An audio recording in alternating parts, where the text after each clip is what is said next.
down in the lower bracket for an elimination spot. But Mindfreak, that's the first win that they've got over a top 3 team here in Oceania. So let's see how far they can push Grayhound straight afterwards. Indeed. Well, congratulations in due course, of course, for Mindfreak. But big challenge ahead for them here as they go up against Grayhound. Let's find out how this one does play out as we jump into game 4, the upper bracket final of the Oceania qualifier for IEM Chengdu. And we'll see if Mindfreak really is the real deal. It's one thing to beat Rooster. It's definitely another thing to beat a team like Grayhound. For sure. And you saw the video up there in the top right of your screen. As we kick things off here, Grayhound going to be over here on the CT side. Relatively slow looking pistol. Mindfreak did pick this map, and then it'll be Ancient up next, followed by Anubis. So interesting little map pool between these two teams. Going to see a lot of variety in maps tonight between all the different series. And Mindfreak looking like they're going to start to make their way up to the top side of the lobby. It's going to be pressure on the uppers site, or maybe even an uppers execute here. I thought there might be a reroute to ramp on the cards, but not to be. No reactive utility here for the CTs. They're just going to have to get it done with the crossfires. Yeah, looks like it'll be a couple of Molotovs thrown in from DPR and Tux. One for Hut, one for back of site.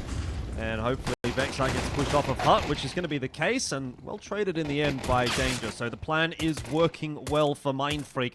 Look at those entries. Very crispy indeed. Grayhound maybe caught a little bit napping. Had a bit of a break there. To be fair, so did Mindfreak. And it's going to take a little while for both teams to get warmed back up into this series, because I'm sure everyone's been, having dinner and having a little bit of a relax.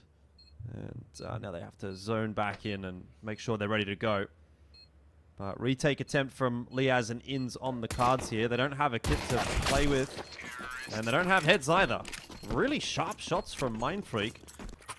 And good start indeed. Absolutely. T-side pistol is the best possible way to start, especially in a series where you're a pretty heavy underdog. But as we mentioned before, I mean, taking a win, pretty convincing win over Rooster. Definitely raises some questions about what Rooster's form is looking like after such a strong 2023, but the same can be said on Mindfreak. Mindfreak started things complete opposite trajectories. They were in terrible form last year, but they're looking pretty phenomenal. Start of this year, straight into the ramp room. Alistair can receive. He's been boosted up by Liaz, but that's been cleaned up pretty quickly, including the player swinging on elbow side. So Mindfreak all over this anti-force so far. Yep, looking very good for him. Vexite will go charging down to the B-bomb site and has set himself up ready at the double doors if anyone pushes their way in from control room, but doesn't look like that's going to happen for Mindfreak. They're more than happy to just stick as a pack on the B site. It's been very much the mentality, I guess, in the last couple of rounds as well for Mindfreak, and what we've seen from their T side takes. Just group up, hit the same site, no funny business. Hit your shots, trade down if you don't. It's been working pretty well so far. Kind of keeping it, I guess, keeping it pretty basic as far as Mindfreak is concerned.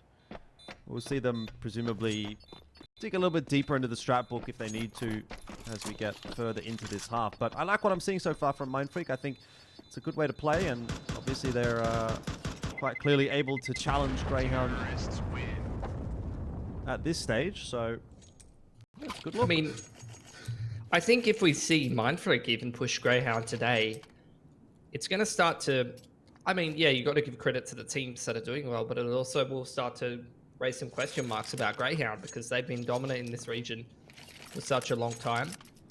The Dexter change would be pointed at by anybody as a clear upgrade, and would probably be expected to push Grayhound into an era of dominance in the Oceanic region. But from these couple of games we've been watching, I'm questioning that. You can't really, though, because we all saw the result of the RMR qualifier, right? I mean, they took it once again. So, I don't know, maybe just an off day, off couple of games. Who knows? Yeah, potentially. I mean, players maybe getting a little bit more used to a system or positions that they're not used to. I'm willing to give them the benefit of the doubt. I think where I'm really going to care, so to speak, about how Grayhound plays is at the Asia RMR. If they get to the Asia RMI, they completely bomb out there. That, for me, is going to raise the red flags. But for now, domestically within ANZ, I'll still give them a bit of slack and say, okay, well, it's growing pains, so to speak. But Mindfreak going to test the ramp room once again. This time, Vexite's there with the 5-7. Has given away his position, but able to tap away at the head of Forlex and eventually only good for one. Still looks pretty good here for Mindfreak. Yeah, making their way down into lowers. Liaz with an opportunity to pick up that player at radio. If he knew how low Tux was, he probably would have sent it at him. Open plant here as these players plonk down the vent. That's all been heard by DPR though, and he's on for a bit of a farm backside at vent here. It's all on Liaz, who has picked up a scout but doesn't seem interested in using it. How expensive can he make it? Good thing no one from Mindfreak tried to chase him down, because that nade would have certainly finished off Tux. But overall, yeah, not a bad shout from Mindfreak. 3 guns do go through, 3-0 the scoreline. And it's going to be buy time for Grayhound. So this is where we really get to the meat and potatoes of this matchup, and whether or not we are really going to see Mindfreak challenge Grayhound. That's it. So first gun round, really good start for Mindfreak, has to be said. Dropped a couple of guns here and there, but money's looking pretty strong. All comes out for Alistair. Saw him getting active against Bad News Kangaroos with that gun earlier. Initial couple of prog smokes on outside here from Mindfreak. Looks like one of those landed on the roof or the silo. Not sure if it was misthrown or disrupted somehow. Alistair on the quick rotation over onto secret side, and Mindfreak. You know, you're seeing the... I mean, I'm sure a lot of people watching this stream will not have watched the early iteration of Mindfreak and how they played, but domestically in some of those tournaments, this is very characteristic of how Mindfreak likes to play. They love this slow pressure cooker T-side where they just walk around the map, they wait for mistakes, they use their util, you know, it's very, very defaulty kind of slow standard CS. If it ain't broke, don't fix it.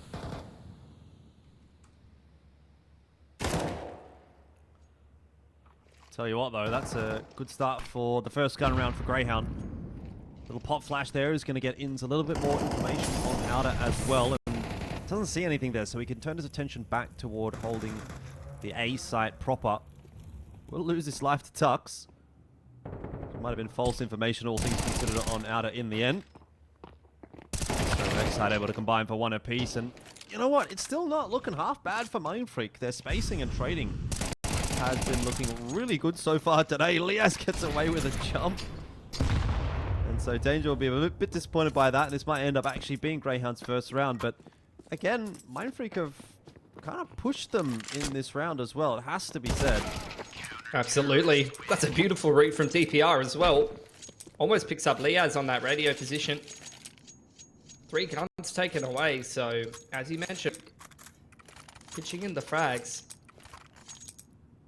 We're just keeping things competitive, and we're definitely taking a lot of money out of Greyhound's coffers. Tack timeout. I absolutely love this. Like, I'm loving everything that I'm seeing from Mindfreak. Don't even see this from a lot of the top teams. We're taking a tack on a swing round. They understand the importance of picking up this round and how much that could really start to balloon out their T-side economy. So they want to make sure they have all their ducks in a row. Get the things ironed out, get the right call going. So they can really continue this momentous start to the T-side of Nuke that they've had.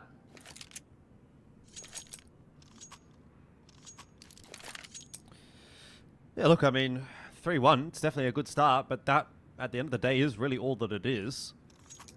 This can very quickly be one of those games where we're watching a team do pretty well against Greyhound, and we're saying lots of nice things, lots of positive things, and then the scoreline ends up being like 13-5. You're like, okay, well, they just couldn't hold it together. Will it be that kind of a night for Mindfreak, or is there something more afoot? See the fruits of the labor with regard to the tack timeout. Whether or not we're going to get anything from that. This is a change up in approach from Mindfreak as they go toward Outer for the first time. Could see Greyhound try to make them nervous about that. Pop flash over the warehouse line. Making Mindfreak consider some potential aggression in the early to mid round. Further progression utility here from Mindfreak. Smoke onto windows and annex. Molly to credit card. Working their way through outside.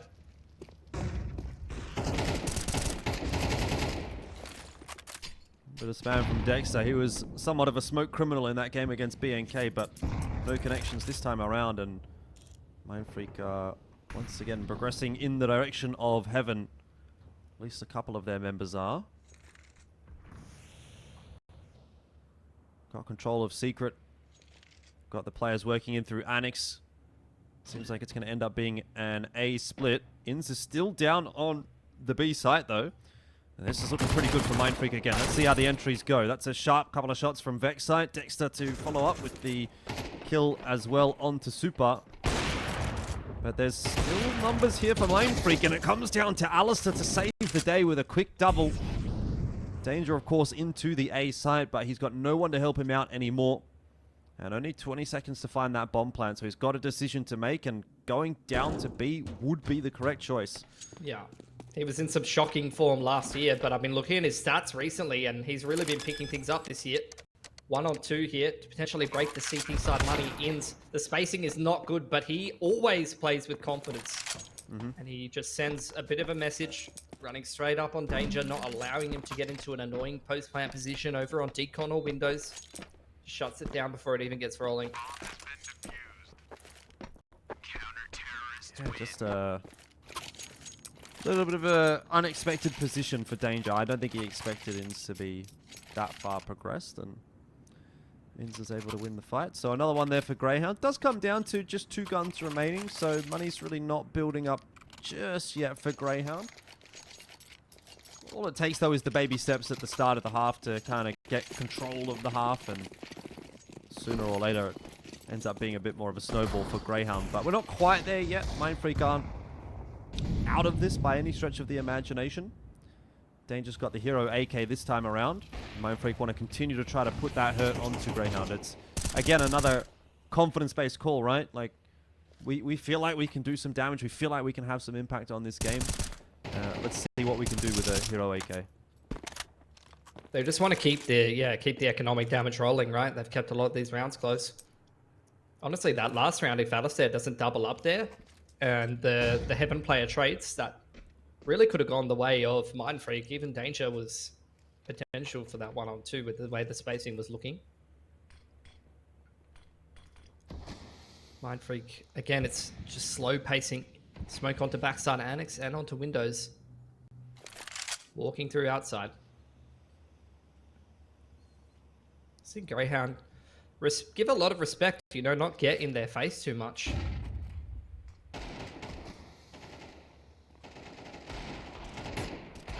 Inns doing Inns things.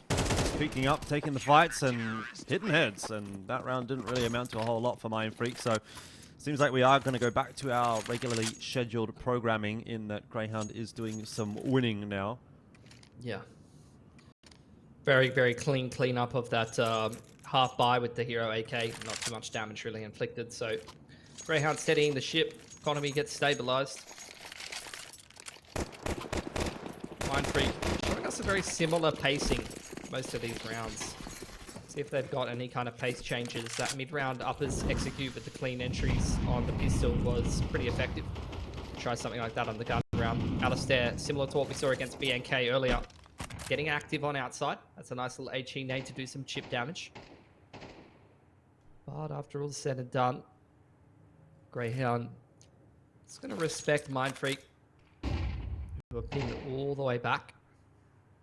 That shot gives some information to Liaz that there is a player defaulting towards radio.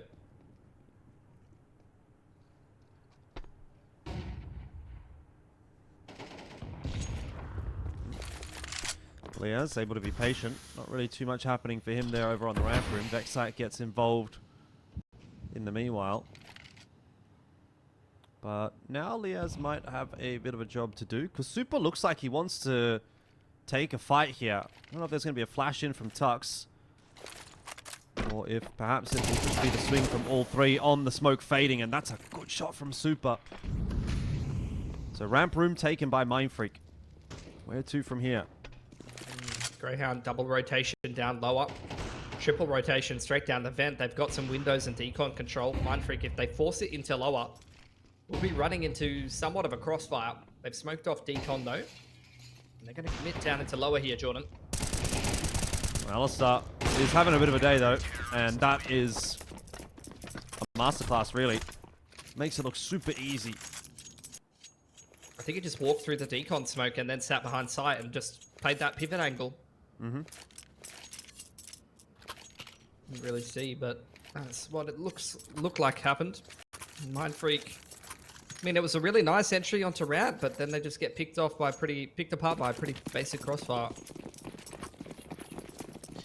Given that it was a 3-man rotation down to lower, so yeah, maybe could have done with a bit more map presence there or some kind of option to pivot somewhere else. Alistair finding tucks on outside here. It is just the pistols from Mindfreak.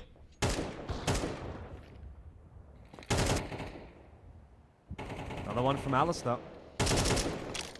Continues to have success.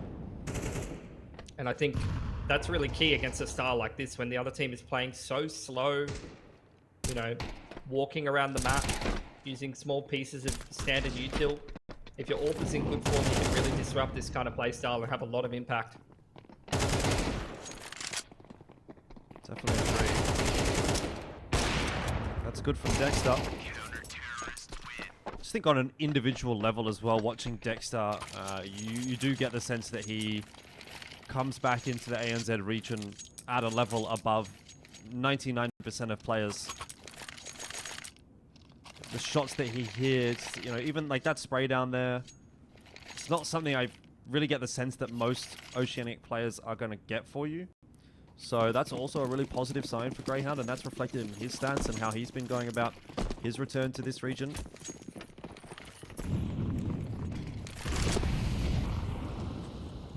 Aggression on outside from Insia. Multiple players over on warehouse side, and this time it's Dexter to find the first pick. Tapping away with the A1S. Tux loses his life on outside, and that leaves the rest to Mindfreak. Kind of wandering around lobby. Danger almost loses his life through the smoke as well. Dexter continuing his smoke shenanigans. The game sense, I mean, on this man, in this region in particular, is just pretty unmatched.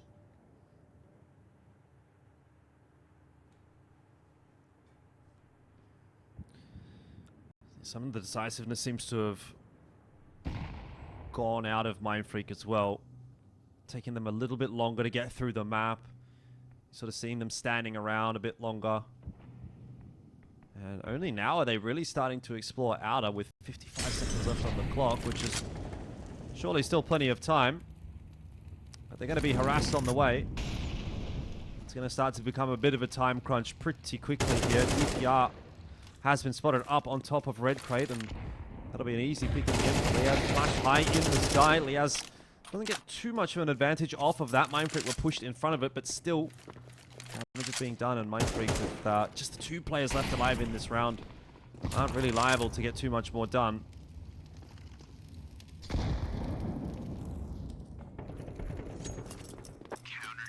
It's cleaning up the last 2 over on outside. 6 in a row for Grayhound. I mean, this is what we're used to seeing in this kind of a matchup.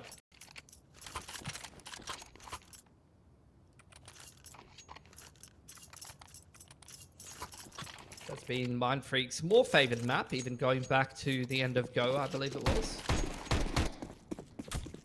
They loved a bit of a Nuke pick in a series.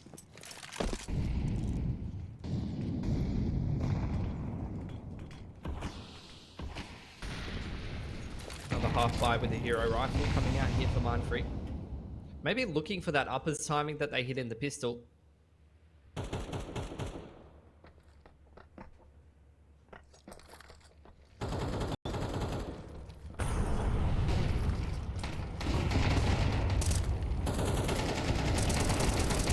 Dexter with a bit of a job to do now, having seen Vexite go down there on A, but holding strong alongside Ins, and Mindfreak have decided that they want to go back down to B instead. Liaz already waiting for them, but his head's going to be taken off. So we're back to a 3-on-3.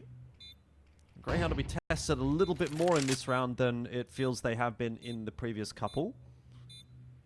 Danger still lurking around on A. Won't have much of an impact on this round until he comes down. You can see him creeping down the vent there on the X-ray. Alice is waiting patiently for a pick, but he's not going to get one. It does come down to the riflers, and as ever, Dexter is reliable. A 7th round for Grayhound. They have not really put a foot wrong since losing that pistol and the subsequent couple of rounds, but since they had guns in their hands, they've definitely looked solid.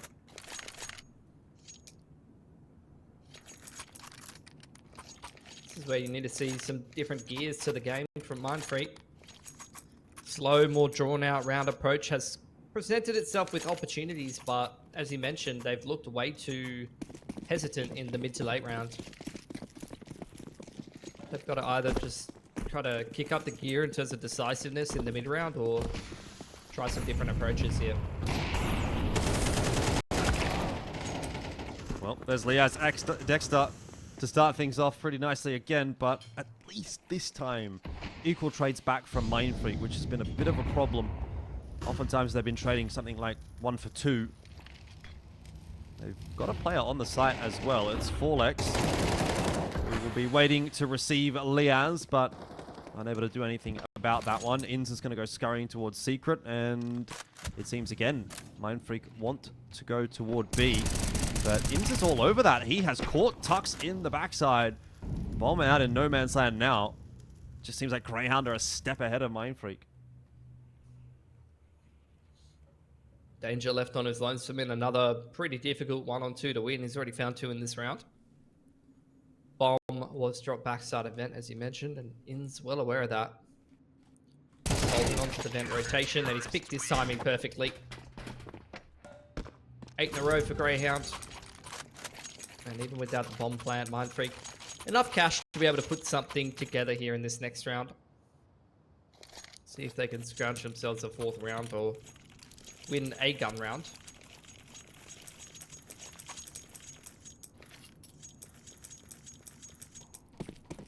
Yeah, it would be a bit of a disappointing finish at 9-3, and it would harken back to that conversation that I brought up at, what was a 3-3 scoreline, I think, where, you know, it's all well and good for Mindfreak to start well, and we can say some nice things about them when it's 3-0 or 3-1, but at the end of the day, Grayhound is, Grayhound does.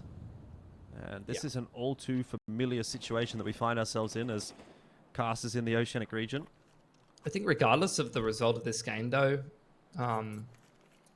as far as I'm concerned, it's like already a win for Mindfreak, already an improvement in this qualifier. Having picked up a win against Rooster, it's a big thumbs up from me.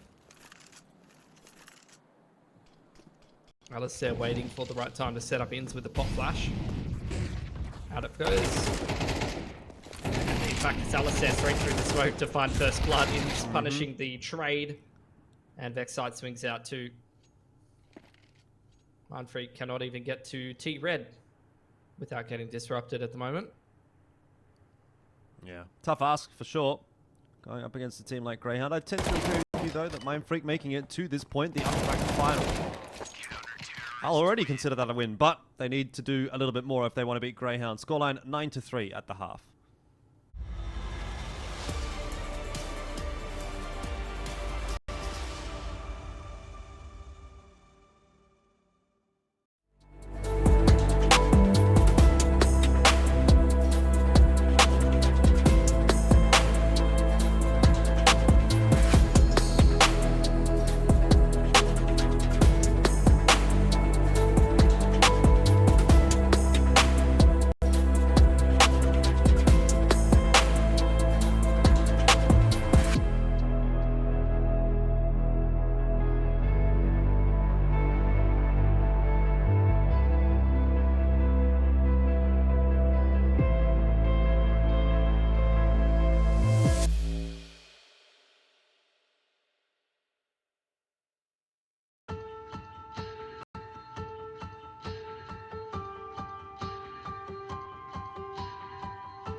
Alrighty, back into the second half, and questions will be asked as to how long this half is going to last, because that was a fairly dominant display in the end by Grayhound.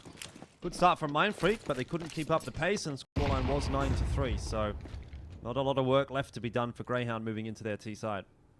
Straight through outside.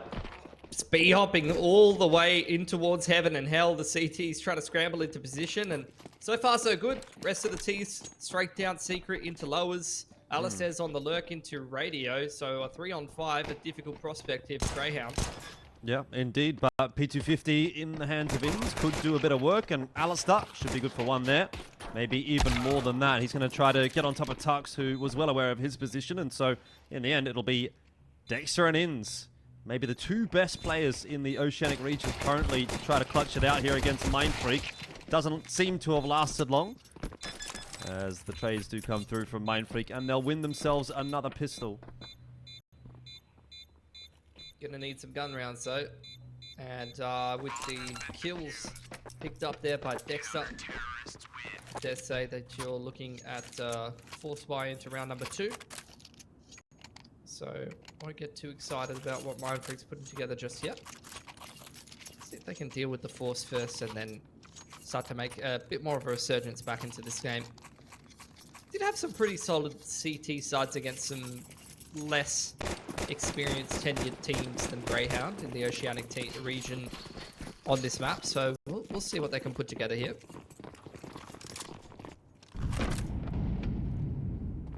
Was a bomb plant from Grayhound in that previous round, so they've been able to buy into this one.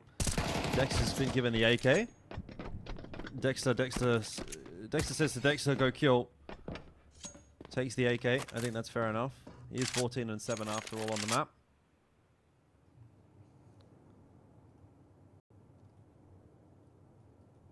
Very little U2 here left over for the CTs. DPR's lost his life in towards upper. The heaven round is causing some massive headaches here for Mindfreak. And that is a bit of a whitewash in uppers there. Super wondering where the rest of the boys went. Staring at a ladder, and that's not only the only uphill battle that he'll have to manage here. Not this time. Off to save his A1S.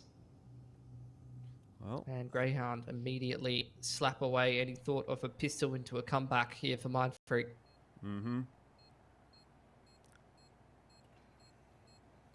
Tough realization for Mindfreak now that the going only gets more difficult from here.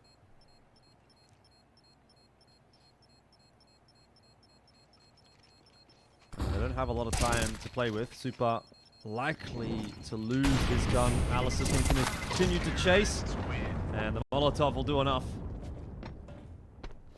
So 10 double digits for Grayhound on their merry way, and it'll be a save for Mindfreak.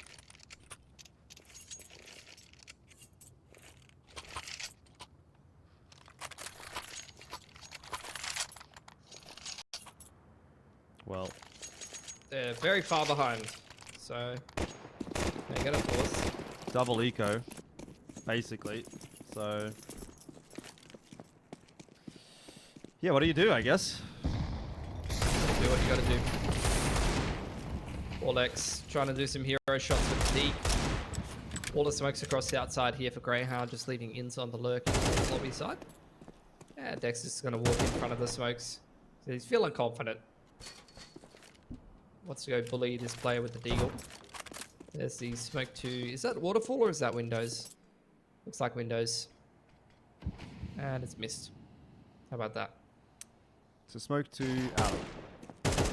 How about that? Technically correct. Well done.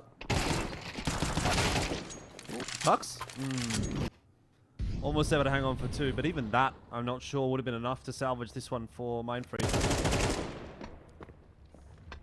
Danger shot in the back, and it's just Super again.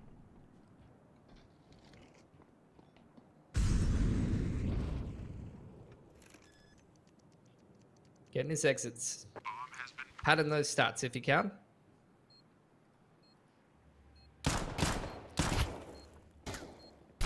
Not too likely, given that everyone was pretty healthy on Grayhound. Double down.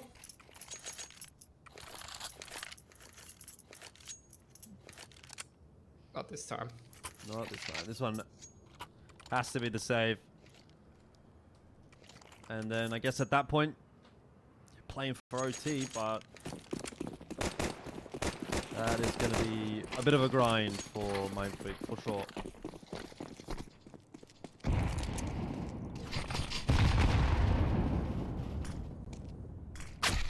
DPR getting tickled. A little bit too much for him to handle. It's not for everyone.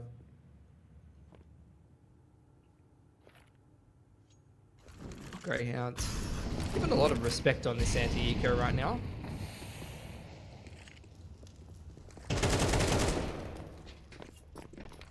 Not sure that is going to last. Backside might have to. And unfortunately, it looks like our game has crashed. That's all right, guys. No big deal. I can tell you what happened there. Clearly, Danger, who I think was still alive, he got the USP, and Yep. he triple dinked everyone, and they won. And Mindfreak won 13-11. There you go. Congratulations, Mindfreak. You're welcome. There you go, betters. That's something to be happy about.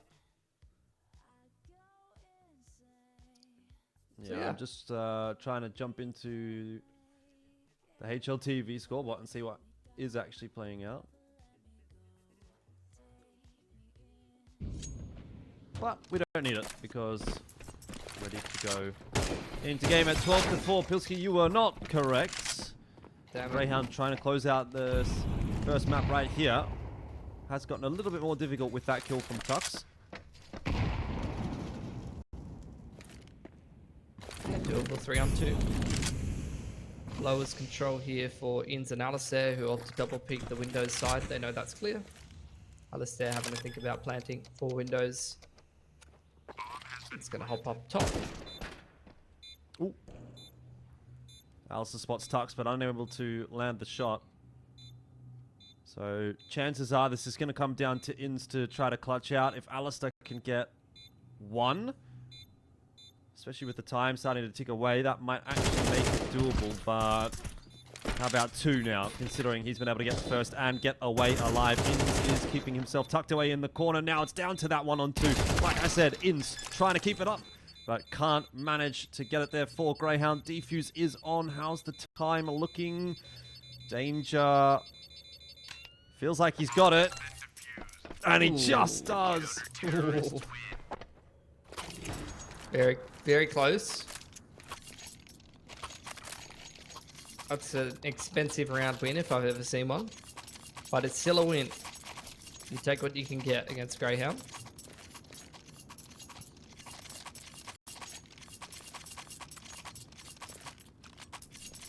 How far is it going to get them, though, considering it was down to just the one gun there on the CT side? Still lacking quite a bit of util going into round number 18. And, of course, Grayhound have plenty of cash to play with.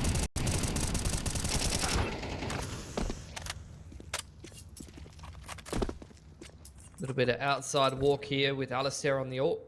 And he's found 4lex on the rotation. They've really been isolating 4lex over near Unbreakable and CT Blue.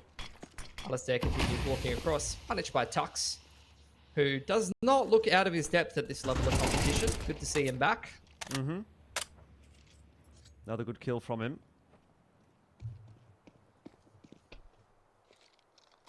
We're not done just yet.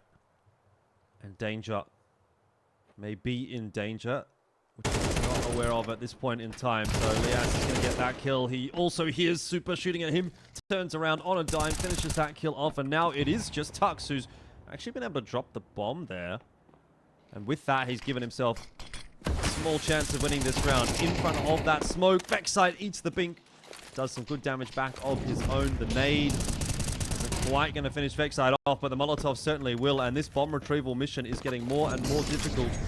Liaz will get his own Molotov into Annex, and it's going straight down to B.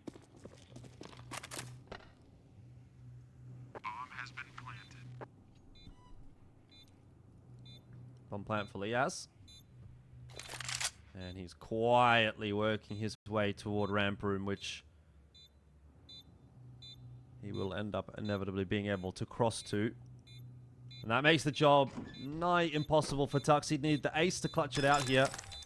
He's opened the door, tapped the bomb. Liaz will check it.